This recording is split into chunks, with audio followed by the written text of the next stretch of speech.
Quand Jésus me parla de l'espérance, il me fit comprendre que cette vertu fournit à l'âme une couche protectrice qui la rend imperméable aux flèches de l'ennemi. Par la vertu de l'espérance, l'âme accepte tout ce qui lui arrive avec paix. Par la vertu d'espérance, l'âme accepte tout ce qui lui arrive avec paix, parce qu'elle sait que tout est décrété par Dieu, qui est son plus grand bien. Comme c'est merveilleux de voir l'âme habitée par la belle vertu d'espérance, ne se faisant pas confiance à elle-même, mais uniquement à son bien-aimé, ne s'appuyant que sur lui. Pendant qu'elle affronte ses pires ennemis, l'âme reste reine de ses passions, avec simplicité et prudence. Tout est en ordre dans son intérieur, même Jésus est charmé. La voyant opérer avec une ferme espérance, toujours plus courageuse, forte et invaincue, triomphant de tous les obstacles et de tous les dangers, Jésus alors lui accorde de nouvelles grâces. Quand l'âme est investie de la sainte espérance, chaque vertu y devient ferme et stable. Comme une montagne, elle ne peut pas être affectée par les intempéries, la chaleur du soleil, les vents violents, les lacs qui débordent et les rivières qui inondent, par les grandes masses de neige fondante. L'âme, habitée par l'espérance, ne peut pas être dérangée par les tribulations, les tentations, les pauvretés ou les infirmités. Aucun incident de la vie ne l'effraie ni ne la décourage, même pour un instant. En elle-même, elle se dit « Je peux tout tolérer, je peux tout souffrir et tout faire, car j'espère en Jésus. »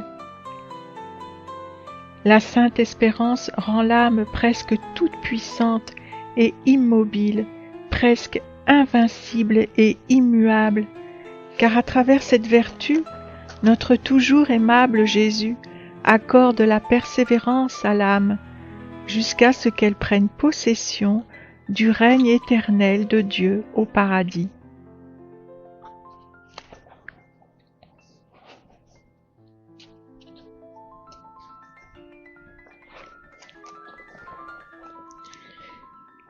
Par l'espérance, non seulement l'âme plonge sans peur dans les richesses immenses de la foi, mais elle se les approprie, elle va jusqu'à s'approprier Dieu lui-même.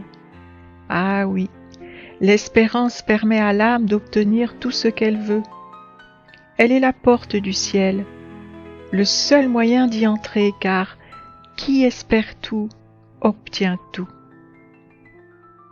Elle est la porte du ciel, le seul moyen d'y entrer, car qui espère tout, obtient tout. Et quand l'âme aura réussi à s'approprier Dieu lui-même, elle se trouvera devant l'océan immense de la charité, et en portant avec elle la foi et l'espérance, elle s'y plongera pour ne plus faire qu'un avec son Dieu. Si la foi est roi et la charité reine, l'espérance est la mère médiatrice et pacificatrice. Il pourra y avoir divergence entre la foi et la charité, mais l'espérance étant un lien de paix, elle convertit tout en paix. L'espérance est le soutien, le rafraîchissement. Quand l'âme s'élève par la foi, elle voit la beauté et la sainteté de Dieu, ainsi que l'amour par lequel elle est aimée de Dieu. Ainsi, elle est portée à aimer Dieu. Cependant, consciente de sa misère, du peu de choses qu'elle sait faire et de son manque d'amour, elle se sent mal à l'aise et troublée, elle ose à peine s'approcher de Dieu. Alors, cette mère médiatrice se place entre la foi et la charité et commence à jouer son rôle de pacificatrice.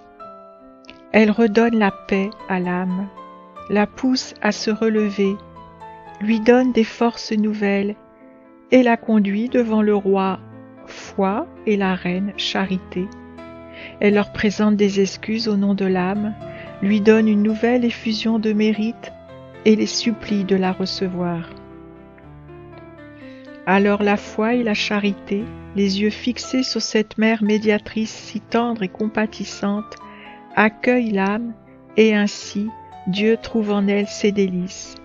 Pareillement, l'âme trouve ses délices en Dieu. Ô Sainte Espérance, comme tu es admirable!